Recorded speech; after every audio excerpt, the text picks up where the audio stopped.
When in the course of human events it becomes necessary for one people to dissolve the political bands which have connected them with another, and to assume among the powers of the earth the separate and equal station to which the laws of nature and nature's God entitle them, a decent respect to the opinions of mankind requires that they should declare the causes which impel them to the separation.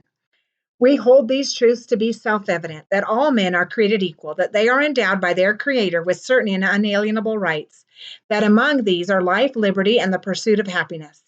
That to secure these rights, governments are instituted among men, deriving their just powers from the consent of the governed. That whenever any form of government becomes destructive of these ends, it is the right of the people to alter or to abolish it, and to institute new government, laying its foundation on such principles and organizing its powers in such form as to them shall seem most likely to affect their safety and happiness.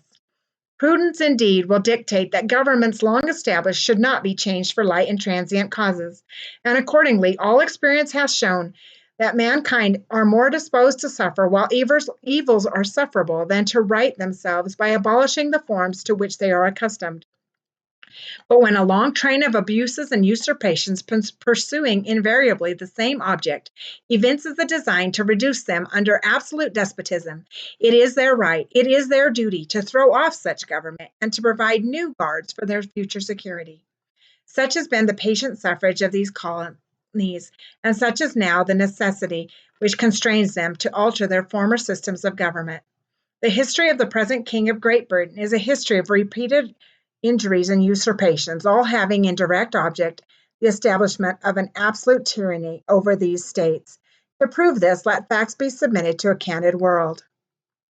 In every stage of these oppressions, we have petitioned for redress in the most humble terms. Our repeated petitions have been answered only by repeated injury. A prince whose character is thus marked by every act which may define a tyrant is unfit to be the ruler of a free people. Nor have we been wanting in attentions to our British brethren. We have warned them from time to time of attempts by their legislature to extend an unwarrantable jurisdiction over us.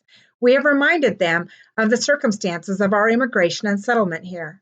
We have appealed to their native justice and magnanimity, and we have conjured them by the ties of our common kindred to disavow these usurpations, which would inevitably interrupt our connections and correspondence. They too have been deaf to the voice of justice and consanguinity. We must therefore acquiesce in the necessity which denounces our separation, and hold them as we hold the rest of mankind, enemies in war, in peace, friends.